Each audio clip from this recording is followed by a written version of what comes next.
It's a bit of an overcast day here in sunny Victoria. Bit of a different video for you today. I don't often get behind the camera and talk. You know, a little bit shy, but I suppose better face the music now and then, one time or another. So today we're going to talk about my latest build. It's a JFS powered Husqvarna lawnmower. Had a bit of help from one of my good mates who's actually behind the camera now. Say hello, Anthony. Hey guys. And so we thought today we'll do a bit of a rundown of this machine and what it took to build it, and excuse the noise in the background too if you hear trucks. It is a truck depot and a monster truck shed at the same time, and we've got all sorts of things happening here, but we'll be making a whole lot of videos like build of the jet car and what that involved, the rollover cars, bit of a look underneath and what gets them ticking. Okay, so we've got the back seat off here and the back fairing, just so you can all have a look. We'll start with the front end, the business end. So this is a JFS 100 gas turbine engine. It was used to start other engines such as F-15s and other larger fighter engine in planes. So this is a shaft driven engine, so it's basically you got your gas producer in the front, and that starts off here, produces its thrust, which turns another turbine, which is pretty much windmilling, and there's no direct coupling from the engine to the output shaft. Okay, and then that transmits the power via a little tail shaft around here.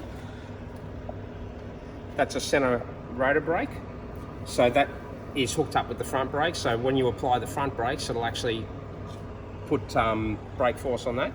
And then under here, that's our drive chain, so that drops down into a gearbox, and she's running at about 5-to-1 gear ratio right now. And further at the front here, we'll start with this.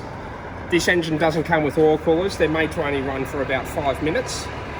And what I've done is installed 2 thermo fans and pumps. So I've divided everything up to reduce cross-contamination between the power turbine gearbox and the engine and accessory box.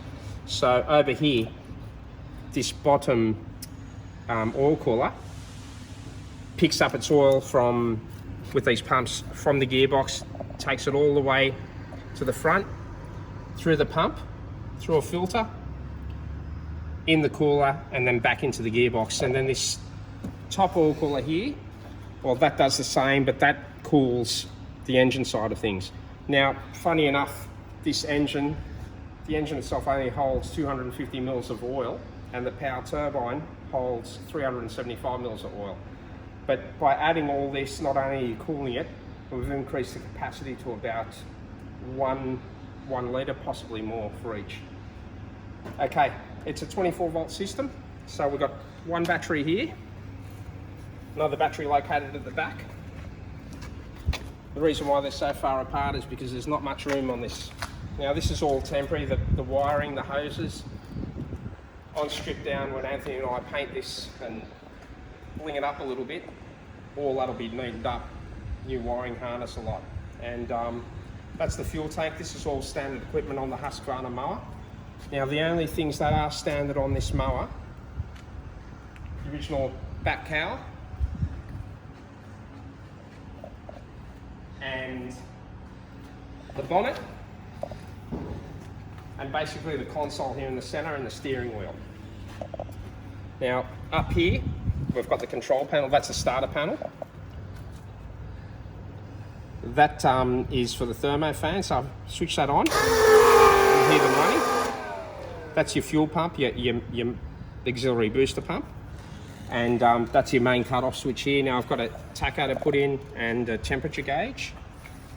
And these 2 buttons here are your hot streak or your ignition for your afterburner or your flamethrower. They're not really an afterburner, they're there for show. They don't produce any thrust whatsoever or any increase. And that's for your fuel ring inside the exhaust pipes. Now down here, to fire the afterburner and the hot streak, we've got 2 pumps. So this pump goes to the front via a solenoid and feeds directly into the combustion chamber, where it enriches the mixture and allows a flame to propagate out past the turbine blades. Now, that does not stay on, so this only needs a quick flick of the switch and that's it. And while you're pressing that down, you press your fuel ring, which fuel burner. So that will operate the other pump, and it injects fuel directly into the exhaust system. And while that's happening, when you press your ignition, you end up igniting that and you get your flames. Or if you just press the afterburner switch itself, you get a smoke show. Yeah, so that's about it. The rear diff's off a quad bike. It's only a tiny little thing. And she does run 5 sets of brakes. Now, when you push your pedal, your brake pedal on this side, that'll operate the two front brakes, which are discs, and as well as the rotor brake, which holds back the turbine shaft, and that also stops the back wheels turning. Okay, so if we come back around here, now we have our accelerator throttle. Now this engine never had a throttle on it. It was designed to run at full power for 5 minutes max, and very rarely did they need to go any more than that. That's why the oil coils are on. But for this application, we did need some kind of a throttle. So the engine governor on this has been set to max power, which is 3,100 RPM on the output shaft. Any more and the governor will cut the fuel supply. So what I've done, I've set the engine to a maximum RPM, and then I've actually bled the fuel off, which comes out of here, and it runs down. That's a normal ball valve. Now over here I've also got a little needle valve, which I can give it its fine adjustments, but once that sets, that's it. So that's your maximum flow, your return. So on idle, you're actually returning most of that fuel back into your fuel tank. And when you do operate the accelerator, it doesn't move very much, but that shuts the ball valve, and obviously then you get maximum fuel into the engine. So you're essentially just bleeding it off, so less fuel, less RPM. Now the front end, all the steering on this, as you all know, a lot of mowers have got really floppy steering, so it's all been custom made. Very little play in it, ball joints, bearings, you name it. And they are quad bike stub axles and caliper setup. So everything on this mower has been modified except for obviously the fairing. She burns a lot of fuel. I can't tell you how much, but it's quite a lot. Now, the 2 exhaust ducts, yes, I could have had 1, but I thought it would look prettier with 2, but there is a lot of hot gas coming out of those pipes. They're 5-inch truck exhaust pipes, stainless steel. And yeah, so what Anthony and I are going to do now for you is we're going to take it out for a quick run. We're going to put the whole thing back together and assemble it, put our helmets on this time, because it's quite funny. We're on all this fire breathing equipment and we're just there with no protection whatsoever, but I suppose that's the way boys do it sometimes.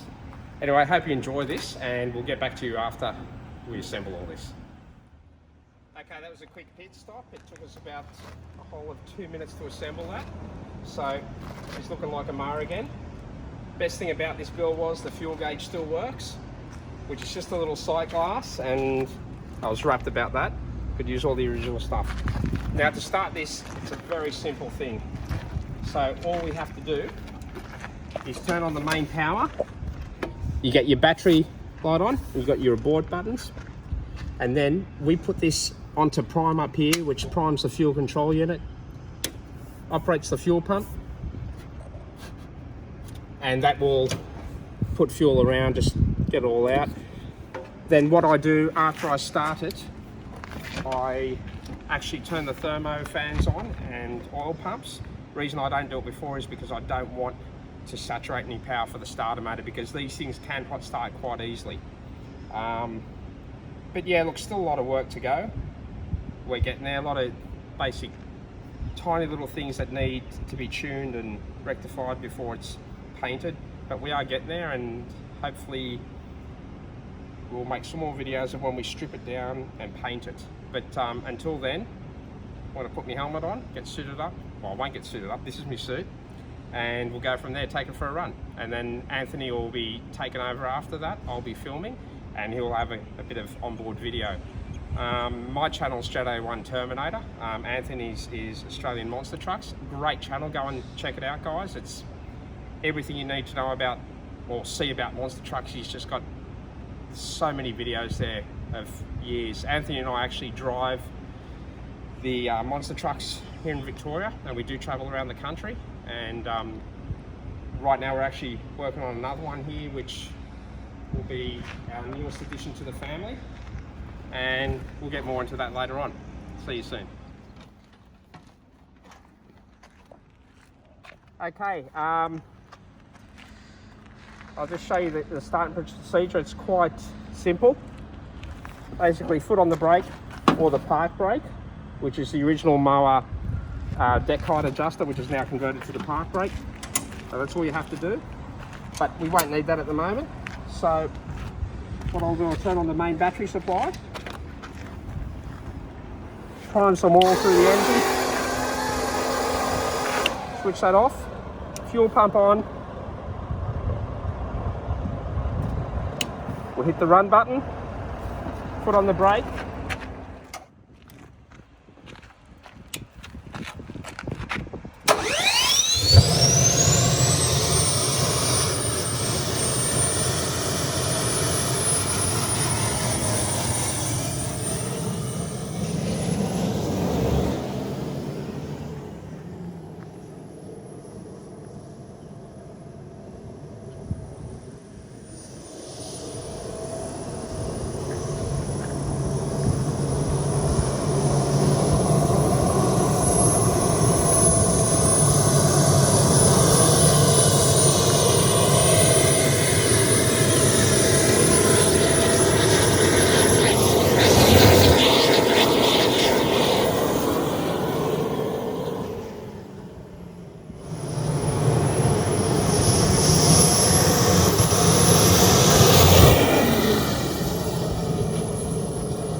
got Anthony here to do his run. He's just going to start up.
So Anthony, what'd you think? Yeah, it's pretty good.